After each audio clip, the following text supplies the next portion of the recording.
Shalom jemaat yang terkasih dalam Tuhan Yesus.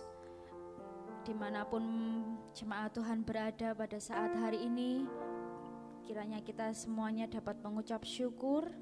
Kita semua dapat berterima kasih kepada Tuhan, sebab kasih-Nya tidak pernah berubah.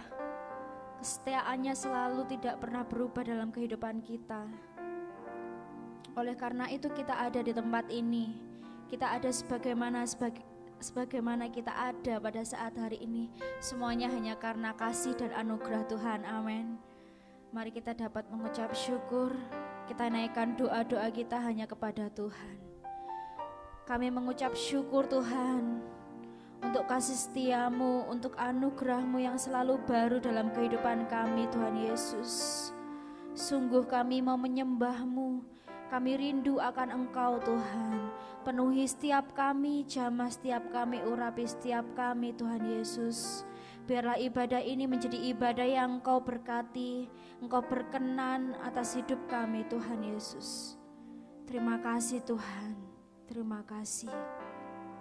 Haleluya. Biarlah nama-Mu saja yang dipuji dan dipermuliakan Tuhan.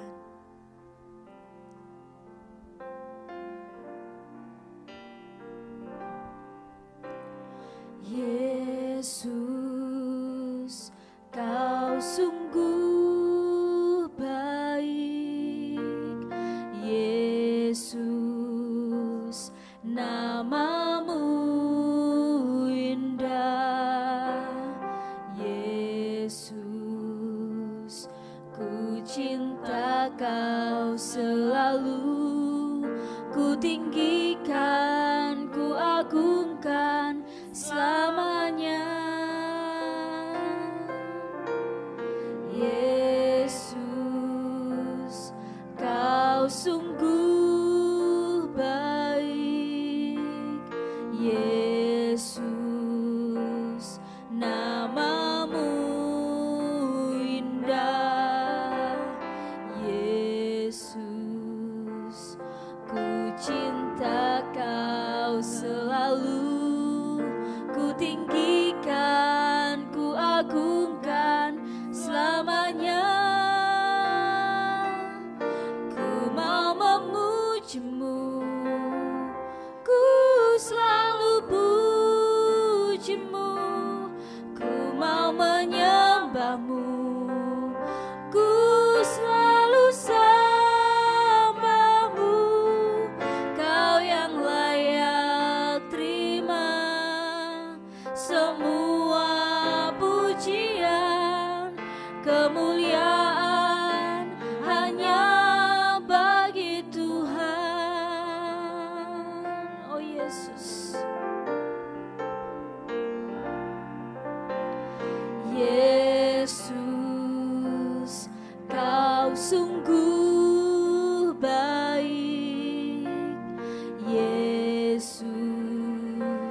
tak Kau selalu ku tinggikan, ku agungkan selamanya.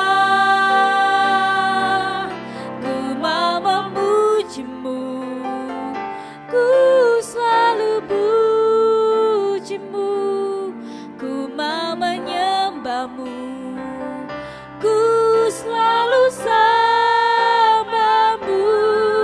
Kau yang layak terima semua pujian, kemuliaan hanya bagi Tuhan. Ku memuji-Mu, ku mau memuji-Mu, ku selalu puji-Mu, ku mau menyembah-Mu, ku selalu sembah-Mu.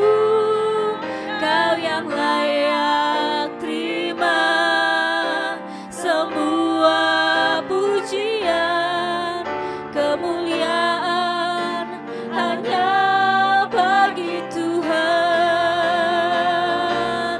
Ku mau memuji-Mu, ku selalu puji-Mu, ku mau menyembah-Mu, ku selalu sembah-Mu. Kau yang layak terima semua pujian, kemuliaan hanya bagi Tuhan. Kau yang layak terima semua pujian, kemuliaan hanya bagi Tuhan.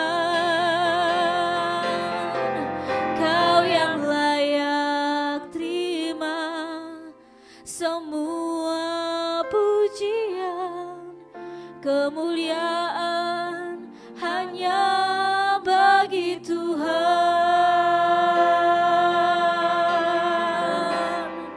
Mari jemaat Tuhan, mari bersama-sama angkat suaramu, angkat tanganmu, mari puji Tuhan Yesus. Kemuliaan hanya bagi-Mu, terpujilah nama-Mu Tuhan. Ah, Yesus,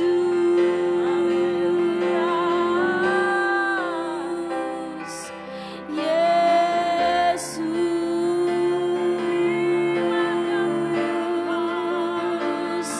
nama-Mu indah, nama-Mu mulia. Haleluya.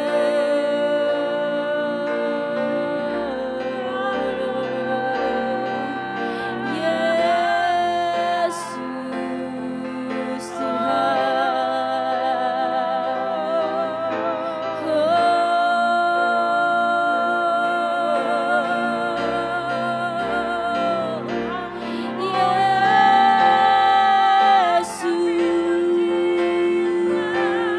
Yesus, kami sembah Kau, kami puji nama-Mu. Yesus Tuhan, Allah yang kami sembah, Allah yang mulia, terpujilah nama-Mu Tuhan.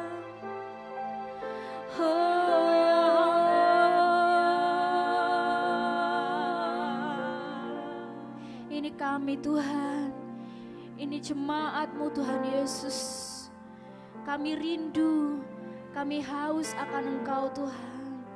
Puaskan kami Tuhan Yesus. Kami rindu merenungkan firman-Mu Tuhan. Haleluya. Haleluya.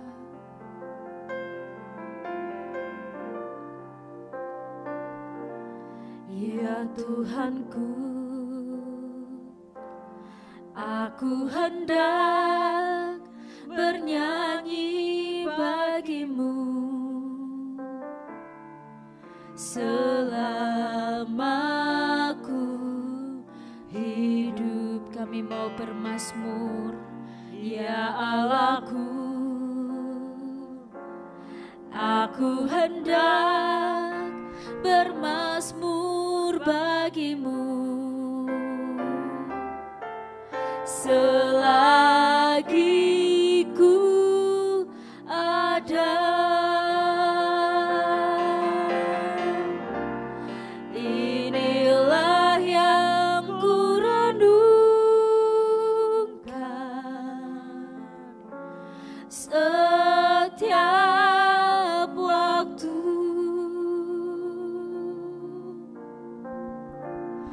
Nyanyian pujian dan pengagungan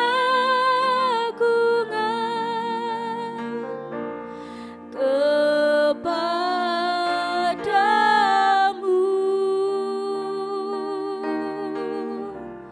Biarlah manis kau dengar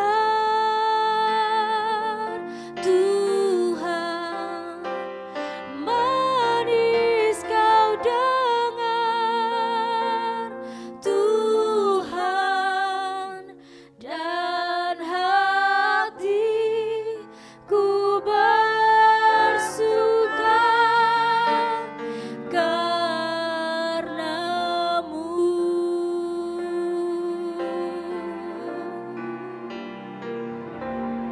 Ya Tuhanku, aku hendak bernyanyi bagimu selama ku hidup, selama ku hidup. Ya Allahku, aku hendak bermazmur bagimu selagi ku ada. Mari angkat tanganmu. Inilah yang ku renungkan setiap waktu.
pujian kami, penyembahan kami hanya bagimu, hanya bagi namamu yang indah, namamu yang mulia.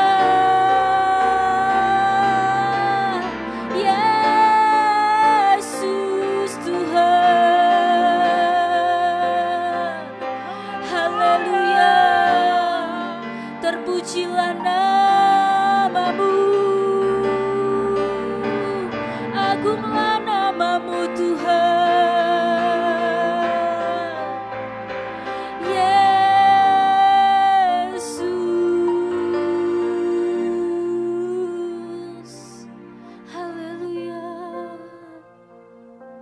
Terima kasih Tuhan, terima kasih Yesus. Haleluya. Ini kami Tuhan, segenap jemaat-Mu. Kami mau menyiapkan hati kami Tuhan, untuk kami dipenuhi dengan kebenaran firman-Mu. Urapi kami Tuhan, urapi kami Tuhan Yesus. Kami menyerahkan hamba-Mu yang akan menyampaikan firman-Mu ke dalam tangan-Mu Tuhan. Biarlah Tuhan Kau pakai hamba-Mu secara luar biasa untuk menyampaikan firman-Mu Tuhan Yesus. Urapi Tuhan dari ujung rambut sampai ujung kakinya. Biarlah perkataan-Mu tersampaikan dengan baik. Tuhan memberkati ibadah ini, Tuhan memberkati penyampaian firman-Mu. Hanya di dalam nama Tuhan Yesus Kristus. Haleluya. Amin.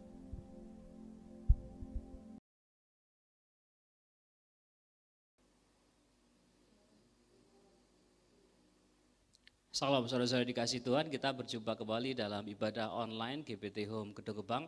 Mari kita mempersiapkan diri untuk kita bersama-sama belajar firman Tuhan. Saudara-saudara, di waktu yang lalu saya membagikan kepada saudara tentang Roma pasal 12 ayat yang kedua. Bagaimana saudara dan saya, kita saudara-saudara harus hidup di dalam prinsip pertumbuhan rohani yang benar.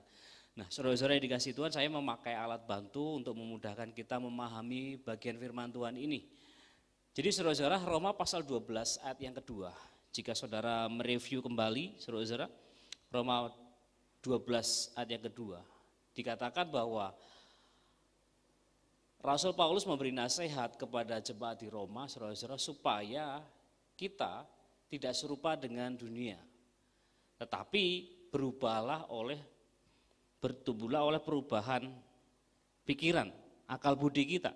Saudara-saudara, kalau kita memperhatikan baik-baik, Roma pasal 12 ayat yang kedua ini, saudara-saudara, berubahlah oleh pembaruan budimu, sehingga kamu dapat membedakan manakah kehendak Allah, apa yang baik, apa yang berkenan, dan yang sempurna. Perhatikan ketiga hal ini, saudara-saudara, baik, berkenan, dan yang sempurna. Saudara-saudara, Roma pasal 12 ini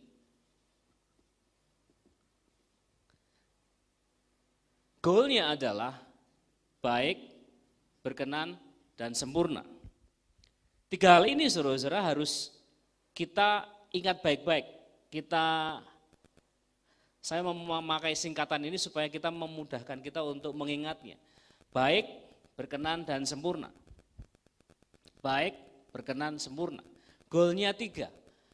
Tetapi untuk bisa memiliki kemampuan untuk membedakan yang baik, berkenan, dan yang sempurna itu mudah? Tidak.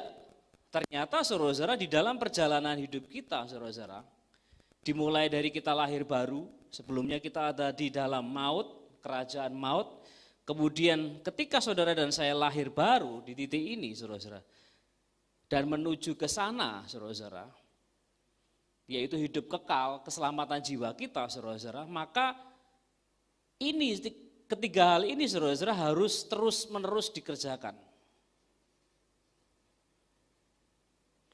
Dan kalau kita buat semacam grafik, saudara-saudara, jika ini adalah tingkat kedewasaan rohani dan ini adalah waktu T, saudara-saudara, ini tingkat kedewasaan rohani, TKD sih, misalkan gitu, saudara-saudara. Maka idealnya adalah seiring berjalannya waktu kita bertambah dewasa. Seperti yang dikatakan oleh penulis Ibrani pasal 5 ayat 11 sampai dengan pasal 6 ayat 1 dan 2. Semakin waktu semakin berjalan saudara-saudara, diharapkan saudara dan saya bertambah dewasa rohani. Dewasa rohani di dalam Ibrani pasal 5 saudara-saudara, itu salah satu tandanya adalah ketika saudara sudah makanannya itu sudah keras, bukan makanan susu lagi. Susu itu untuk anak-anak, untuk bayi rohani. Jadi idealnya kita bertumbuh semakin dewasa seiring dengan berjalannya waktu. Tetapi ternyata saudara-saudara ini tidak mudah. Karena syarat tanda kedewasaan adalah ketika saudara dan saya bisa membedakan mana yang baik, mana yang berkenan dan yang sempurna kepada Allah. Perhatikan saudara-saudara, kadang-kadang saudara-saudara kita misalkan ini adalah waktu 1, 2, 3 dan seterusnya 10 tahun, 20 tahun, 30 tahun, seterusnya saudara-saudara ya. Ambil saja satu skala ini adalah 10 tahun, 20 tahun, 30 tahun, 40 tahun dan seterusnya. Di ketika usia mungkin saudara lahir baru umur 20, saudara-saudara ya. Di sini, startnya di sini. Kemudian wah saudara mengalami lahir baru itu sangat luar biasa sampai saudara istilahnya menggebu-gebu menyala-nyala saudara-saudara, itu levelnya sudah luar biasa, bahkan mungkin di titik ini saudara-saudara ada. Tapi seiring perjalanan waktu ada masalah, ada tantangan hidup, ada pergumulan-pergumulan, ada hal-hal yang membuat saudara dan saya berhenti bertumbuh, bahkan bisa jadi malah bukannya bertumbuh tetapi malah saudara-saudara kita dalam posisi seolah-olah kita mati. Bisa turun saudara-saudara, naik lagi, turun lagi, turun lagi. Bisa jadi malah grafiknya jadi minus saudara-saudara. Nah, ternyata tidak mudah saudara-saudara. Mungkin akhirnya naik lagi saudara-saudara. Mungkin saudara-saudara. Tetapi selama perjalanan hidup kita saudara-saudara, selama nafas belum berhenti saudara-saudara, maka ini yang harus kita kerjakan. Roma pasal 12 ayat kedua tadi katakan janganlah kamu menjadi serupa dengan dunia ini. Tetapi berubahlah oleh pembaruan budimu sehingga kamu dapat membedakan manakah kehendak Allah, apa yang baik, berkenan dan yang sempurna. Berubah itu berarti dari kondisi bayi saudara-saudara bertumbuh menjadi lebih besar. Seperti itu saudara-saudara. Sama seperti saudara dan saya hari ini. Dulu bayi tetapi karena makan, bertumbuh, semakin besar sampai dengan hari ini. Jadi baik, berkenan, sempurna adalah sesuatu yang harus terus-menerus terjadi di dalam hidup saudara dan saya. Nah saudara-saudara, apakah hal itu mudah saudara-saudara? Ternyata tidak. Jika saudara pernah melihat gunung es saudara-saudara, gunung es itu puncaknya itu, saya ambil gambaran segitiga saudara-saudara. Ini air laut, kemudian puncaknya itu hanya segini aja saudara-saudara puncaknya. Sementara yang tertutup oleh air laut saudara-saudara adalah ini, area ini saudara-saudara. Nah, area yang kelihatan saudara-saudara dan yang tidak kelihatan saudara-saudara itu jauh lebih besar area yang tidak kelihatan. Jika baik, berkenan, sempurna adalah area yang kelihatan, ini adalah buah dari kedewasaan rohani, maka dasar yang tidak terlihat ini saudara-saudara, dari gunung es ini saudara-saudara, ditentukan oleh banyak sekali faktor sehingga saudara memiliki kemampuan, saya dan saudara memiliki kemampuan. Ibrani pasal 5 ayat 14 dikatakan kita memiliki kemampuan untuk saudara-saudara membedakan, kemampuan untuk membedakan. Orang yang dewasa itu punya kemampuan untuk membedakan, sementara anak-anak tidak. Anak-anak itu hanya copy paste, mereka dibilangnya apa nurut. Saudara-saudara seperti bayi, saudara-saudara mereka belum bisa menentukan untuk dirinya sendiri. Orang tua yang harus menentukan buat mereka. Dari situ mereka belajar. Tetapi orang dewasa, saudara-saudara, orang dewasa itu harus punya kemampuan membedakan mana yang baik, berkenan, dan yang sempurna.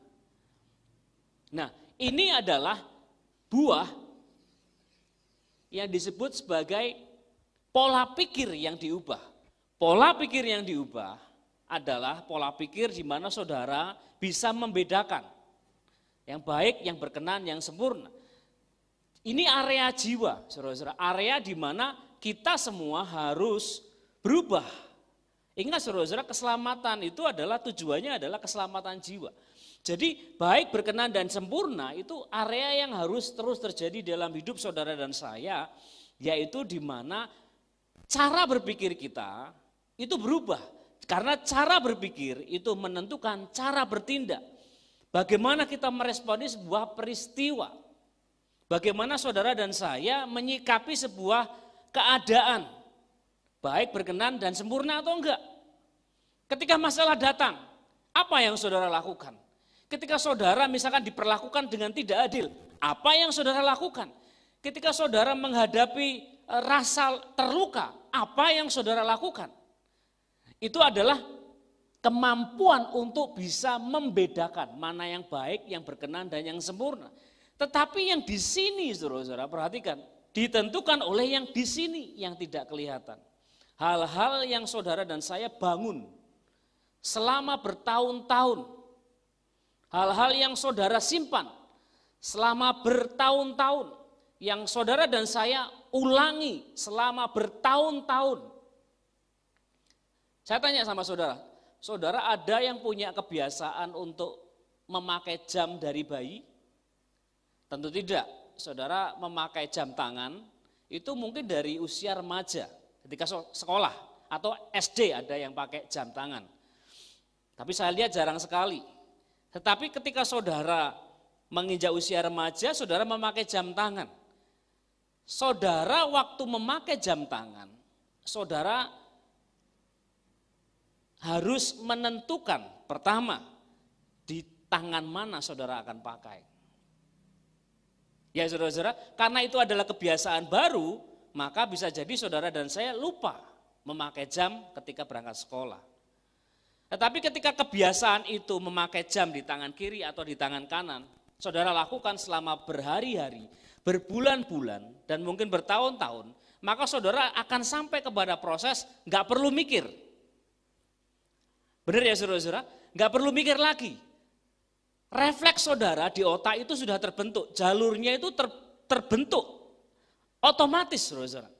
Saudara tidak perlu mikir lagi. Selama bertahun-tahun saudara pakai di tangan kiri, maka selama bertahun-tahun pula saudara akan pergi, misalkan saudara sudah kuliah, sudah bekerja, sudah berumah tangga, selama bertahun-tahun dari sejak sekolah saudara pakai jam tangan di sebelah kiri. Saudara tidak perlu mikir lagi, saudara akan pakai jam tangan saudara di sebelah kiri kalau saudara akan pergi atau melakukan aktivitas di luar. Tetapi saudara-saudara, hal itu pun tetap bisa saudara rubah. Caranya gimana saudara-saudara? Saudara mengingat, mendisiplin diri. Saudara pakai di jam tangan kanan. Saudara di tangan kanan saudara pakai, ambil jam, saudara mikir dan tentukan langsung pakai di kanan. Seterusnya saudara lakukan hal yang sama. 1 bulan, 2 bulan, 3 bulan, 4 bulan, 5 bulan, 1 tahun, 2 tahun. Maka saya jamin saudara punya kebiasaan yang baru. Saya dulu memakai jam tangan saya di sebelah kanan saya. Tetapi teman-teman saya bilang saudara-saudara, kalau orang pakai jam tangan di sebelah kanan itu orang yang sombong. Katanya seperti itu saudara-saudara. Waktu sekolah. Jadi yang saya lakukan supaya saya tidak dibilang sombong saudara-saudara, saya pakai di sebelah kiri. Karena memang tidak lazim orang pakai jam tangan di sebelah kanan. Saya pakai di sebelah kiri. Awalnya susah saudara-saudara. Tetapi selama bertahun-tahun akhirnya saya sampai kepada titik saya nggak perlu mikir lagi. Saya ambil jam tangan, saya pakai di tangan kiri, tidak kanan lagi. Kebiasaan bisa berubah. Dulu saudara hidup di dalam dosa. Kita punya pola di dalam dosa. Jadi otomatis kita itu digerakkan untuk melakukan dosa. Saudara ingin melakukan yang baik, tapi susah. Contoh saudara-saudara, Contoh ini adalah hidup ketika saudara dan saya ada di dalam pola berbuat dosa. Misalkan mulut saudara dan saya ini suka memaki atau berkata kotor atau berkata jorok. Ya, ya saudara-saudara, itu adalah kebiasaan yang saudara bangun setiap kali saudara marah, saudara tersinggung, saudara tidak cocok dengan sebuah keadaan, saudara ingin memarahi orang, memberitahu orang, ngomongnya dimulai dengan kata-kata kasar, mengkasari. Dan itu terpola selama bertahun-tahun. Bisa dirubah enggak saudara-saudara? Tentu bisa. Walaupun awalnya sangat sulit. Kenapa sulit saudara-saudara? Karena sudah tertanam di sini saudara-saudara. Tapi kalau saudara mau dan dimampukan oleh Tuhan, saudara mau pasti akan dimampukan oleh Tuhan. Maka saudara akan bisa membuat kebiasaan yang baru. Sehingga saudara sampai ke titik bisa membedakan mana yang berkenan, baik, berkenan, dan yang sempurna kepada Allah. Pertama harus bisa membedakan ini baik gak baik dulu saudara-saudara. Habis itu saudara bisa membedakan oh itu berkenan kepada Tuhan, itu tidak berkenan kepada Tuhan. Dan yang akhirnya saudara bisa membedakan oh yang sempurna buat Allah ini. Contoh saudara-saudara, Maria dan Marta. Apa yang mereka lakukan itu sama-sama baik. Baik saudara-saudara, Marta itu masak itu karena terpola. Tiap kali Tuhan Yesus mampir saudara-saudara mereka kan butuh makan, mereka butuh dilayani. Sudah terpola seperti itu saudara-saudara. Tetapi ada satu waktu di mana saudara Tuhan Yesus itu ingin berbagi. Dan rupanya Maria itu yang menangkap kehendak Allah ini saudara-saudara, kehendak Tuhan Yesus. Nah, Maria menangkap yang berkenan kepada Allah dan akhirnya Tuhan Yesus berkata apa? Kepada Marta, Marta, Marta, mengapa engkau menyusahkan dirimu? Yang terbaik buat Maria dia sudah ambil. Saudara-saudara, jadi awalnya saudara harus bisa membedakan baik dulu sebelum bergerak ke berkenan. Oke saudara-saudara, kebiasaan itu membentuk cara berpikir, cara bertindak. Dan kebiasaan untuk bisa membedakan baik, berkenan, dan sempurna, itu juga harus dimulai dengan kebiasaan yang baru. Nah saudara-saudara, saya tanya sama saudara, bagaimana saudara mendefinisikan kata mikir? Mikir. Ya saudara-saudara silakan definisikan kata mikir. Saudara ingat, saudara tulis di pikiran saudara, mikir adalah, ya sementara saudara mikir, sebenarnya yang saudara sedang lakukan adalah mengumpulkan data yang saudara ketahui, yang saudara sudah simpan di dalam pikiran saudara tentang kata mikir. Benar ya saudara-saudara? Jadi mikir itu melibatkan data. Kalau saudara nggak punya data, maka saudara tidak bisa menjawab. Benar saudara-saudara? Itu kayak saudara saya minta uang 100.000. Kalau saudara adanya uang 50.000, maka saudara tidak bisa memberi saya uang 100.000. Tapi kalau saudara punya uang 500.000, saya minta 100.000, saudara bisa kasih saya 100.000. Kenapa saudara-saudara? Karena saudara punya. Nah, data ini penting. Dan kumpulan data saudara-saudara atau database saudara-saudara ini sangat penting. Apa yang saudara kumpulkan selama bertahun-tahun itu menentukan apa yang saudara lakukan di luar. Ini tidak bisa dipalsukan. Saudara mungkin sudah jadi Kristen sekian puluh tahun saudara-saudara. Tetapi jika saudara mengumpulkan hal-hal yang negatif dalam hidup saudara dan bukannya yang positif, yang baik, yang berkenan, yang sempurna kepada Allah, maka yang kita lakukan di luar adalah pasti yang salah. Kita melakukan yang tidak baik. Kita akan kesulitan untuk membuat keputusan yang benar. Benar saudara-saudara ya? Jadi data itu penting sekali. Nah, contoh saudara-saudara. Saudara waktu kecil saudara-saudara mengalami yang namanya penolakan. Saudara waktu kecil saudara-saudara, saudara kurang pinter. Kemudian saudara ditolak oleh orang tua saudara dengan orang tua saudara berkata, wah iki anake sapa iki kok gak kayak aku pinter, gak kayak mamae pinter. Ini anaknya sopo, dengan berkata anaknya sopo, anak saudara yang dikatai seperti itu merasa, loh aku terus anaknya sopo. Itu penolakan. Ya saudara-saudara. Nah, saudara kemudian simpen di sini sebagai data. Kejadian 1. Ya, saudara-saudara, saudara simpen di sini. Peristiwa pertama. Kemudian saudara di sekolah. Saudara ditolak oleh guru. Ini hanya untuk kelas anak-anak pinter. Kamu kok bisa kayak gini? Ditolak di sekolahan. Kemudian di pertemanan saudara ditolak. Ditolak di pertemanan. Kemudian saudara mungkin mengalami penolakan ketika suka sama seseorang, ditolak berkali-kali. Berkali-kali saudara ditolak. Dan kemudian di pekerjaan saudara banyak mengalami penolakan. Ini baru peristiwa yang satu aja, penolakan. Belum yang lain-lain. Nah, bayangkan saudara-saudara, saudara menyimpan banyak luka di sini, saudara-saudara. Karena jiwa kita itu paling mudah menyimpan peristiwa yang melukai. Ya saudara-saudara, kita mudah mengingat peristiwa yang melukai. Sangat mudah mengingat. Tapi peristiwa yang menyenangkan itu kayaknya akan tertutup dengan peristiwa-peristiwa yang melukai. Ini baru satu kejadian, kemudian saudara menyimpan demikian banyak hal, luka-luka, saudara-saudara, penolakan, luka karena perkataan, luka karena perbuatan, segala macam. Dan ini akan muncul di dalam cara saudara dan saya berpikir, cara saudara dan saya bersikap, bertindak. Contoh, saudara-saudara, ada orang menawarkan kepada saudara benda, barang atau makanan A dan B, saudara disuruh milih. Ya saudara, padahal disuruh milih. Tapi karena saudara mengalami banyak penolakan, saudara, di dalam pikiran saudara, saudara bisa jadi berasumsi. Disimpan, kemudian akhirnya berasumsi. Wah, ini orang ini kalau baik kan dia milihin aku salah satu, pasti itu yang terbaik. Tapi kenapa aku disuruh milih? Berasumsi. Kemudian dari asumsi itu saudara berpikir bahwa orang ini pasti gak baik buat aku. Setelah pikiran saudara sampai ke titik itu, saudara, maka saudara bisa bertindak selanjutnya. Dengan apa, saudara? Berkata. Berkatanya apa, saudara? Berkata yang tidak baik. Aku gak mau.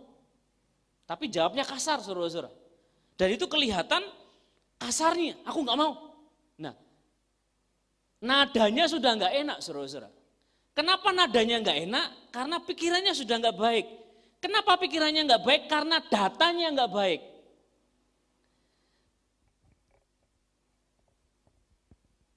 Tapi jika saudara memiliki data di dalam hati saudara, di dalam jiwa saudara, hal-hal yang baik, saudara dilukai, saudara mengampuni. Ketika saudara mengampuni, peristiwanya saudara ingat, tapi rasa luka, rasa terlukanya enggak ada. Saudara bisa mengingat orang itu pernah nyakiti aku, tapi lukanya sudah enggak ada. Karena apa, saudara? Saudara mengampuni, tidak jadi disimpan. Yang saudara ingat adalah peristiwa di mana Tuhan menolong saudara. Yang saudara ingat adalah peristiwa di mana saudara ditolong, dipimpin oleh Tuhan. Peristiwa di mana Tuhan menyediakan, menjawab doa saudara dengan cara yang luar biasa. Yang saudara ingat adalah peristiwa di mana Tuhan membuat mujizat di dalam hidup saudara. Peristiwa di mana saudara ditolong oleh orang-orang. Peristiwa di mana hal-hal baik saudara simpan. Itu dari peristiwa-peristiwa saja, saudara. Belum dari hal-hal yang lain. Firman Tuhan saudara simpan. Kita nyanyi, saudara, maka perkataanmu telah, saudara, kusimpan dalam hati. Ya, firman Tuhan yang disimpan, saudara, kemudian kebaikan Tuhan yang disimpan, saudara, banyak hal yang baik yang disimpan. Maka, saudara, ini akan membuahkan hasil, lama-lama akan membuahkan hasil. Itu namanya buah roh, saudara. Kelemah lembutan, minimal seperti itu, saudara. Saudara diperlakukan tidak baik, saudara diperlakukan tidak adil, saudara bersedia untuk menderita, menahan diri, nggak ngomong apa-apa. Nah, itu buah, saudara. Itu saat titik di mana saudara bisa membuat keputusan di dalam pikiran kita untuk aku mau milih yang baik, aku mau milih yang berkenan buat Allah. Dan saudara ngomong ketika saudara dilukai. Ketika saudara dilukai, saudara. Walaupun saudara mungkin gak bisa ngomong aku mengampuni, tapi minimal saudara bisa berkata di dalam hati, aku tidak mau terluka. Saudara masuk kamar, berdoa nangis sama Tuhan, aku tidak mau dilukai Tuhan. Aku mengampuni. Nah, itu buah yang muncul dari apa saudara-saudara? Dari tindakan, dari peristiwa, dari pemikiran yang saudara simpan, saudara-saudara. Diulangi berkali-kali. Diulangi berkali-kali sampai jadi buah. Kita buka saudara-saudara, Roma pasal 7 ayat 24. Saya akan gambarkan lagi saudara-saudara, gunung es ini tadi saudara-saudara. Kita akan bagi menjadi dua bagian. Bagian yang terlihat, bagian yang tidak terlihat. Roma pasal 7 ayat 23. Tetapi di dalam anggota-anggota tubuhku aku melihat hukum lain yang berjuang melawan hukum akal budiku dan membuat aku menjadi tawanan hukum dosa yang ada di dalam anggota-anggota tubuhku. Aku manusia celaka, siapa yang akan melepaskan aku dari tubuh maut ini, saudara-saudara. Rasul Paulus itu pernah sampai ke dalam titik pergumulan di mana dia sampai hopeless, saudara-saudara, menghadapi dirinya sendiri. Istilahnya monster di dalam hidup kita, saudara-saudara, itu diri kita sendiri. Itu karena manusia lama, manusia dosa, saudara-saudara, itu benar-benar punya kebiasaan dosa. Sampai jadi refleks di dalam otak kita. Pengen marah ya marah. Pengen memaki orang ya memaki orang. Pengen merendahkan orang ya merendahkan orang. Refleks terus terjadi, saudara-saudara. Terus terjadi karena manusia lama, manusia dosa yang terikat dengan dosa. Dan itu benar-benar, saudara-saudara, jadi database, saudara-saudara. Data, saudara-saudara. Karena sudah jadi data, saudara-saudara, maka ini jadi tindakan. Terus seperti itu, saudara-saudara. Tapi, saudara-saudara, lihat, perhatikan lagi apa yang dijelaskan oleh Rasul Paulus ini.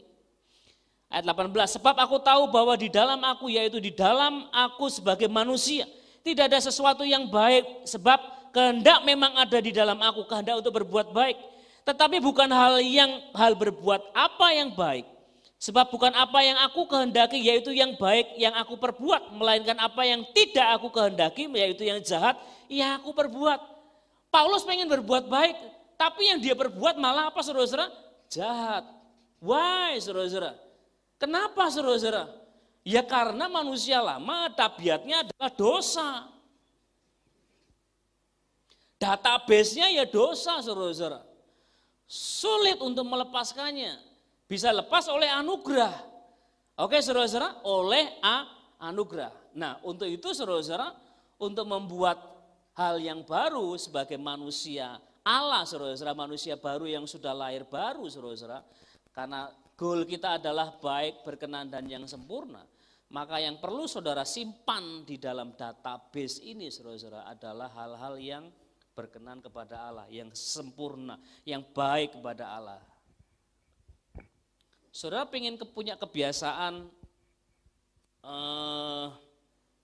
dulu suka ngomong kotor, maka saudara harus merubahnya dengan kebiasaan ngomong yang baik. Minimal saudara berkata, puji Tuhan, haleluya.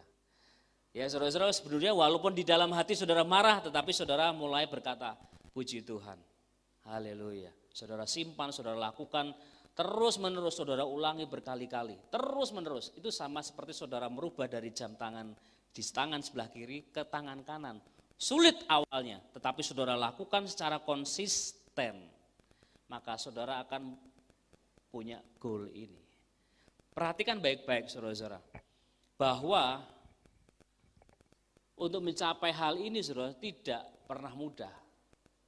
Makanya Rasul Paulus berkata, syukur karena anugerah. Jadi saudara-saudara, kita butuh anugerah. Kita butuh kasih karunia Allah untuk memiliki kebiasaan yang baru ini.